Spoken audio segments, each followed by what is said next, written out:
কি খুশি হয়েছো? আসসালামু আলাইকুম সবাইকে।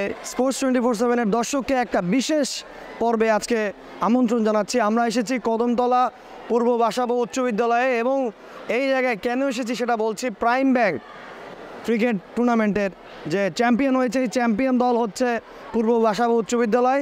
আমরা আছি সেই পূর্ব বাসাবো উচ্চ বিদ্যালয় এবং এই জায়গায় আমরা এসেছি স্পেশাল একটা কারণে।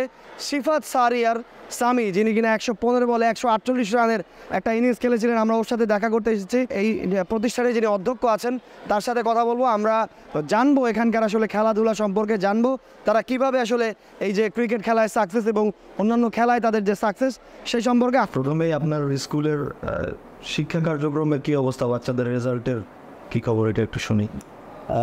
রেজাল্ট যদি আমরা দশক হিসেবে ভাগ করি তাহলে ধরেন বিগত 2 দশক আমাদের রেজাল্ট অলওয়েজ 98-99%-এর উপর থাকে। কিছু কিছু ক্ষেত্রে যেমন কলেজে অথবা ইংলিশ ভার্সনে অথবা বাংলা ভার্সনের মর্নিং অথবা ডেতে, এক্ষেত্রে 100%-এরও রেকর্ড আছে আমাদের বেশ অনেকবার। তো কোভিডের কারণে এই দশকে এসে আসলে আমাদের রেজাল্টটা আগের মতো আর ধরে রাখতে পারছি না। তারপরে সৌজবাগ থানার শ্রেষ্ঠ বলবো আমরা। বেসরকারি স্কুল যারা আছে তাদের মধ্যে সর্বোচ্চ GPA 5 হচ্ছে আমাদের স্কুলে এবং পাশের হার অলওয়েজ আমাদের এখানে 96-97-এর উপরে। মানে এই কোভিড টাইমেও, যেটা একটা প্যান্ডামিক টাইমে, আপনারা তো জানেন যে শিক্ষা বোর্ড থেকে এখন শিক্ষার্থীদের কিছুটা ছাড়ের বিষয়ে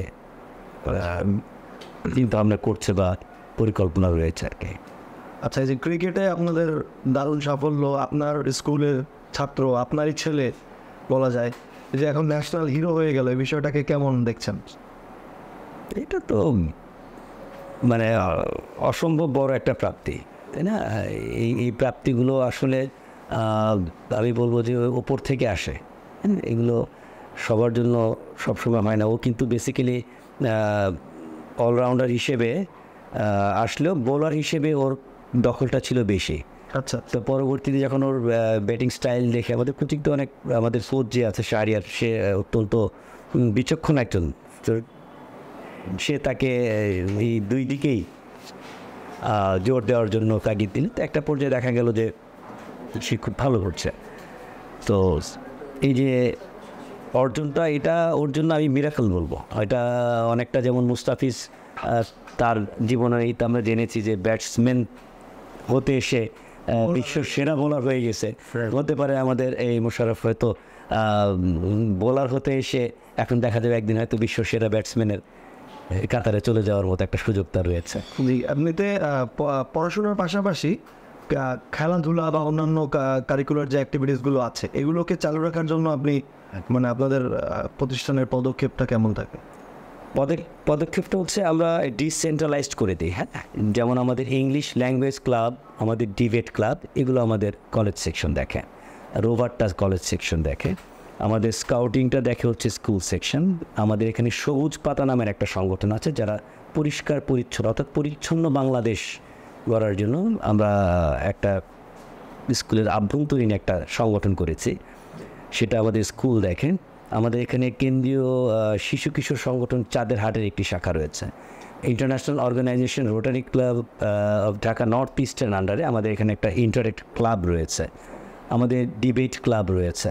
আমাদের এখানে সায়েন্স ক্লাব রয়েছে। তারপরে আমাদের এখানে cricket, football, handball, volleyball, basketball, হ্যাঁ, এই ক্লাবগুলো। তবে ক্রিকেট, হ্যান্ডবল আর ফুটবলটা হচ্ছে পুরনো, এটা প্রায় 7-8 বছর হয়েছে। আর আমাদের বর্তমান কোচগ্রাম সহকারী ক্রীড়া শিক্ষক শাহরিয়ারের উদ্যোগে আমরা এই বাস্কেটবল এবং ভলিবলেও 2 বছর ধরে ওগুলো আমরা অংশগ্রহণ করছি আর কি। তো এই যে সংগঠন 17 থেকে 18টি সংগঠন আমরা এগুলো ভাগ করে দিয়েছে, ডিসেন্ট্রালাইজড করে 2 থেকে 3 জন শিক্ষককে দায়িত্ব দিয়ে দিয়েছে এবং ওদের একটা সাংগঠনিক কাঠামো দাঁড় করে দিয়েছে। ওদেরকে আমরা একটা গঠনতন্ত্র করে দিয়েছি, যেটা আসলে একটা সংগঠনের মূল চালিকা শক্তি। একটা স্ট্রং আর্টিকেলস অফ মেমোরেন্ডাম যদি একটা সংগঠনের থাকে, তার এই সংগঠনটা চালাতে খুব সুবিধা হয়। আমার বিশ্বাস ওই গঠনতন্ত্রের জোরে এবং আমাদের শিক্ষকদের আন্তরিকতা, শিক্ষার্থীদের একটা চাহিদা এখন যে ওরা চায় মাঠে নামতে, ওরা চায় কিছু করতে, এই থেকেই সফলতা। ধন্যবাদ স্যার। আমরা আমাদের সামনে পেয়ে গেছি এই শিফাত সারিয়ার সামি, ওর যে কোচ এবং এই স্কুল অ্যান্ড কলেজের যিনি স্পোর্টসের দায়িত্বে আছেন, এবং তিনি হচ্ছেন মুস্তাফিজুর রহমান শাহরিয়ার। তার সাথে আমরা এখন কথা বলব। কেমন আছেন? জি আলহামদুলিল্লাহ। ও প্রথমেই বলছি যে আপনাদের যে এই সুন্দর একটা সাফল্য, একটা টুর্নামেন্টে, ক্রিকেট টুর্নামেন্টে আপনারা একটা দলকে হারিয়ে চ্যাম্পিয়ন হয়েছেন, এবং এটা নিশ্চয়ই একটা বড় জার্নি ছিল। এই জার্নিটা কেমন ছিল, মানে টোটাল জার্নিটা যদি একটু বলতেন। দেখেন, টুর্নামেন্টে খেলাধুলা কম করার কারণে দেখা গেছে আমরা গুছিয়ে আসতে একটু আমাদের ব্যাক পেতে হয়েছে, কারণ গার্জিয়ানরা খেলা রোজার সময় খেলতে দিবে না, এরকম একটা পরিস্থিতিতে আমাদের পড়তে হয়েছে। তারপরও দিন শেষে আমাদের Bangladesh cricket board game development committee যখন আমাদেরকে চিঠি দেয় যে আপনারা আসেন, আমরা মিটিং আছে, মিটিংয়ে অ্যাটেন্ড করি, তার পরবর্তী আমরা ডেট পেয়ে যাই। ডেটটা ছিল একদমই রোজার মাঝখানে। তো সেই ক্ষেত্রে একটু চিন্তিত ছিলাম ঠিক কীভাবে টিমটা গোছাবো। তো সেক্ষেত্রে বাংলাদেশ ক্রিকেট বোর্ডও আমাদেরকে সুন্দরভাবে গোছানোর সহযোগিতা করেছেন, যাতে আমরা কোনো ধরনের বাজে সিচুয়েশনে পড়তে হয়নি। তো খেলা আমরা রোজার 15 রোজার পরপরই খেলাটা পড়েছিল। সেই ক্ষেত্রে এক টানা প্রথম রাউন্ডের 2টা করে খেলা আমাদের শেষ হয় রোজা চলাকালীন সময়, ঈদের আগে। তার পরবর্তী সময় ঈদের পরে আবার আমাদেরকে সময় দেওয়া হয়। ঈদের পরবর্তী প্রায় 15-20 দিন পরে আবার খেলাটা শুরু হয়। সেই একটা না, সেখান থেকে আমাদের গরম, তীব্র গরম ছিল। আমাদের বাংলাদেশে একটা ফসলের সংকেত ছিল গরমের কারণে। সেই গরম কাটিয়ে আবার মাঠে আসা, সব ধরনের একটা ক্রাইসিস মুভমেন্ট আমরা পার করছিলাম। তো একটা সময় আবারও সবাইকে একসাথে করে খেলার ডেট যেহেতু পড়ে গেছে, 3 নম্বর খেলা, আমরা খেলার ডেট পেয়ে যাই। তার 5 দিন আগ থেকে আমরা প্র্যাকটিস শুরু করি। একটানা খেলার ন্যাশনাল রাউন্ড চ্যাম্পিয়ন হওয়া পর্যন্ত আমাদের টানা খেলা ছিল। কোনো রকমই আমাদের বিরতি ছিল না, বিসিবিরও কিছু করার ছিল না। বৃষ্টি, আবার ওয়েদার অনেক গরম, সব কিছু মিলিয়ে আমরা বিসিবিকে সহযোগিতা করেছি প্রত্যেকটি স্কুল। পাশাপাশি বিসিবিও আমাদেরকে সহজ করে দিয়ে, যে মাঝখানে দেখেন আমরা ঢাকা মহানগরী যে খেলাটা হয়েছিল, সেখানে আমরা T20 খেলা খেলেছি। T20 তথা 20 ওভারের খেলা খেলার কারণে আমাদের ছেলেদের যে প্রেশারটা পড়ার কথা ছিল সেটা একটু কম পড়েছে। সেখানে আমরা সফলতার মুখ দেখি, আমরা সেখানে চ্যাম্পিয়ন হয়ে যাই ঢাকা মহানগরীতে। তারপরে আবার 50 ওভারের খেলা চলে আসে, সেখানে আমরা আবারও নতুন করে নিজেদেরকে জ্বালাই করার জন্য নতুনভাবে খেলা শুরু করতে হয়। বাচ্চাদেরকে ডেকে আমাদের প্রিন্সিপাল সাইফুল আলম স্বজন বা আমাদের সভাপতি আমরা তাদের সাথে বসি, যে আমরা যেহেতু মহানগর চ্যাম্পিয়ন হতে পেরেছি, আমরা কি সারা বাংলাদেশ চ্যাম্পিয়ন হওয়ার কোনো সুযোগ আছে কি না, কী করা যায়। তাদের সাথে আমরা পরামর্শ করি, তাদের ফেসিলিটি নিয়ে আমরা কথা বলি, তাদেরকে কি দিলে তারা উৎসাহিত হবে। পড়াশোনার পরে খেলাধুলায় যেহেতু তাদের একটা সফলতা চলে এসেছে, তাদের কাছে কিছু পরামর্শ চাই, তারা আমাদের কাছে কিছু জিনিস গিফট চায়। আমরাও সেই গিফটগুলো যত তাড়াতাড়ি পারি, এর ভিতরে অন্যতম ছিল তারা একটা পিছনে ব্যাগ গিফট চেয়েছে, আমরা ব্যাগ দিয়েছি। চ্যাম্পিয়ন টিমকে গেঞ্জি চেয়েছে, গেঞ্জিও দিয়েছি। আরও কিছু গিফট তারা চেয়েছিল, আমরা সেগুলো দিব। আমাদের যেমন তাদেরকে বেতন ফ্রি করার আবেদন করেছে, আর ইতিমধ্যে বেতন ফ্রিও করে দেওয়া হয়েছে। তাদের চাহিদাগুলো পূরণ করে তাদের সাথে আমরা আলোচনা করে আমরা আমাদের ন্যাশনাল রাউন্ডের প্রথম খেলা শুরু করি। প্রথম খেলা থেকে লাস্ট মানে 4 নম্বর খেলা জাতীয় রাউন্ডের মিরপুর শেরেবাংলা স্টেডিয়ামে যে খেলাটি হয়, সেখানে আমরা ভালো একটি রেজাল্ট পেয়ে যাই। আমাদের সিফাত সহ আমাদের আলিফ, সাইম, এরা খুবই দুরন্ত ব্যাটিং করে। বলাররার মধ্যে হোসেন হ্যাট্রিক সহ 4 উইকেট পেয়ে যায়। খেলাটি ছিল যতটুকু না কঠিন, তার চেয়ে তারা আরও বেশি সহজ করে নিয়ে এসেছে। ব্যাটসম্যানদের, লাস্ট ব্যাটসম্যানদের দায়িত্বশীলতার ব্যাটিং আর বলারদের কৃপণতা, রান চেক দিয়ে বোলিং করার যে একটা পারফরমেন্স ভালো হওয়ার যে সুযোগ, তারা সেই রান চেক দিয়ে ভালো বোলিং করার কারণে বলারও সেখানে সফলতা পেয়ে যায়, যার কারণে একটা ভালো আমরা রেজাল্ট সারা বাংলাদেশে চ্যাম্পিয়ন হওয়ার গৌরবটা অর্জন করি। আমি আরেকটু শর্টে আপনার কাছে একটা জিনিস জানতে চাইবো, সেটা হচ্ছে যে এই বিষয়টা খুব আলোচনা হয়েছে যে সিফাতের যে আসলে বোলার হওয়ার ইচ্ছা থেকে ও যে এই ধরনের একটা মার্কেটে ব্যাটসম্যান হয়ে গেল, এই গল্পটা নিশ্চয়ই আপনার জানা। তো এই গল্পটা যদি আমাদেরকে শেয়ার করতেন। গল্পটা হচ্ছে ও সাধারণত পেস বল করে থাকে, ব্যাটিং বোলিংয়ের স্টাইলটা খুব সুন্দর, চিকন পাতলা, আপনারা দেখেছেন ইতিমধ্যেই। সে সবসময় বোলিং করার জন্যই প্রিপারেশনটা থাকে। তবে আমি যেহেতু ন্যাশনাল রাউন্ডে উঠে গিয়ে যাওয়ার কারণে আমি প্রত্যেকটা প্লেয়ারকেই আলাদাভাবে ব্যাটিংয়ের ড্রিল করিয়েছি, যাতে করে তাদের ব্যাটিংটা একটু ভালো হয়। আবার কিছু T20 ফরম্যাট হওয়ার কারণে আমাকে এই কাজটা বেশি করতে হয়েছে। লাস্ট ব্যাটসম্যানও যাতে মারতে পারে বা লাস্ট ব্যাটসম্যানও যাতে যে কোনো পরিস্থিতিতে থাকতে পারে, সেই ব্যাটিংটা ড্রিলটা তার বেশি কাজে লেগেছে।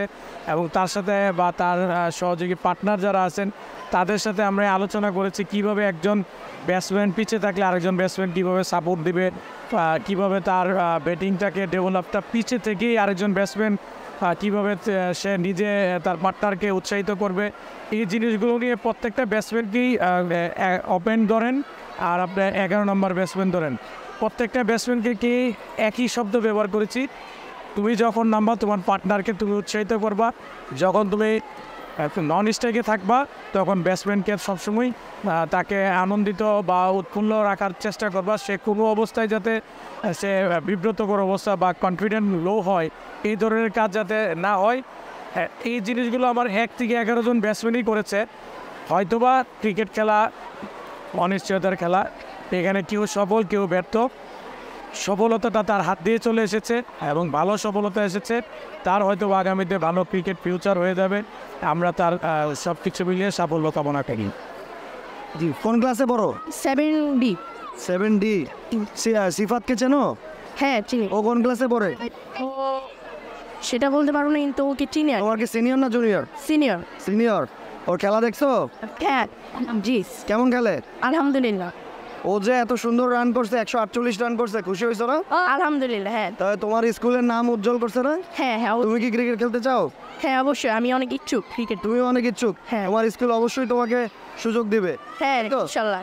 কদমতলা পূর্ব বাসাবো উচ্চ বিদ্যালয়, তোমাদের স্কুল যে এই যে প্রাইম ব্যাংক টুর্নামেন্টে চ্যাম্পিয়ন হয়েছে, হ্যাঁ তোমরা কি খুশি হয়েছো? কদমতলা পূর্ব বাসাবো উচ্চ বিদ্যালয় দলের যিনি কোচ, তার কাছে যেটা শুনলাম, তার কাছ থেকে যেটা জানলাম, আমরা আমাদের এই স্কুলের প্রিন্সিপাল স্যার ওনার সাথেও কথা বললাম। তো কথা বলে আমরা যেটা জানতে পারলাম, আমরা বুঝতে পারলাম যে এই স্কুলের আসলে খেলাধুলার প্রতি যে আগ্রহ সেটা অনেক বেশি এবং তাদের যে কার্যক্রম এটা অনেক এক্সেপশনাল। এবং এর মাধ্যমেই আমরা অবশ্যই আশা করব বাংলাদেশের আনাচে কানাচে বিভিন্ন বিদ্যালয়, স্কুল, কলেজ, বিভিন্ন জায়গা থেকে এরকম হাজারো শত লাখো সিফাতরা বের হয়ে আসবে, বাংলাদেশ ক্রিকেট দলে খেলবে, বাংলাদেশ জাতীয় দলে তারা প্রতিনিধিত্ব করবে, বাংলাদেশের নাম উঁচু করবে, বাংলাদেশের পতাকা বিশ্বের দরবারে পথ করে উঠবে। এরকম সামিরা আরও বের হয়ে আসুক, আমাদের দেশের নাম উজ্জ্বল করুক, গৌরব আসুক। আমরা হয়তোবা আরও একজন সিফাত সাহারিয়ার সামির কাছে চলে যাব দ্রুতই, আমরা হয়তো আরও একজন সিফাত সাহারিয়ার সামিকে পেয়ে যাব ইনশাল্লাহ। ততক্ষণ পর্যন্ত আমাদের সাথে থাকুন, ধন্যবাদ সবাইকে। আমরা এখন এই কদমতলা পূর্ব বাসাবো স্কুল অ্যান্ড কলেজ এই প্রতিষ্ঠানের একজন প্রাক্তন শিক্ষার্থীকে পেয়েছি।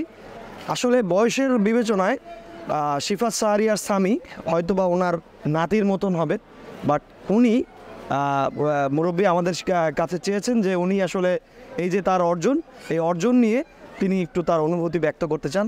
তো প্রথমেই বলবো যে এই ছেলেটা এত সুন্দর খেলেছে, 115 বলে 148 রান করেছে। এটা আপনার স্কুল অ্যান্ড কলেজ, ওরা চ্যাম্পিয়ন হয়েছে প্রাইম ব্যাংক টুর্নামেন্টে পুরো বাংলাদেশে। তো এটা আপনার কাছে কেমন লেগেছে এই খবরটা শুনে? সত্যি খুব আনন্দের খবর, যেহেতু আমি স্কুলেরই প্রাক্তন ছাত্র, সেই হিসাবে তার ভবিষ্যৎ উজ্জ্বল কামনা করি। আর বিশেষ করে ও এই বয়সে 115 বলে 148 করাতে এটা অনেক অ্যাচিভমেন্ট ওর জন্য। প্রাণ ভরে দোয়া করে ও আর জন্য আরও ভালো করে, স্কুলের KPPM স্কুলের কলেজের যে নাম অক্ষুণ্ণ রাখে।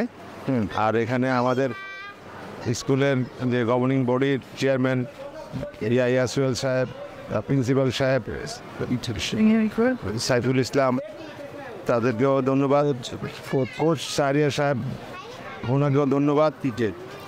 আর আপনারাও তাদের প্রতি খেয়াল রাখবেন, প্রচার করবেন যাতে তাদের ভবিষ্যৎ উজ্জ্বল হয়। কোনো হেল্পিং দরকার হলে আপনারা করবেন। এই বলে আমি আমার বক্তব্য শেষ করছি। ধন্যবাদ। তো আমরা আসলে সিফাত স্যার ইয়ার সামির সাথে দেখা করার সুযোগ হচ্ছে না, কারণ ও যেদিন খেলা হয় খেলার পরে অসুস্থ হয়ে যায়। তো স্পোর্টস 24/7 সবসময় আলোর সাথে, ভালোর সাথে আলোর পথে আমরা সবসময় থাকি। তো আমরা সেই উপহারগুলো ওর সিফাতের যিনি কোচ তার হাতে তুলে দেব।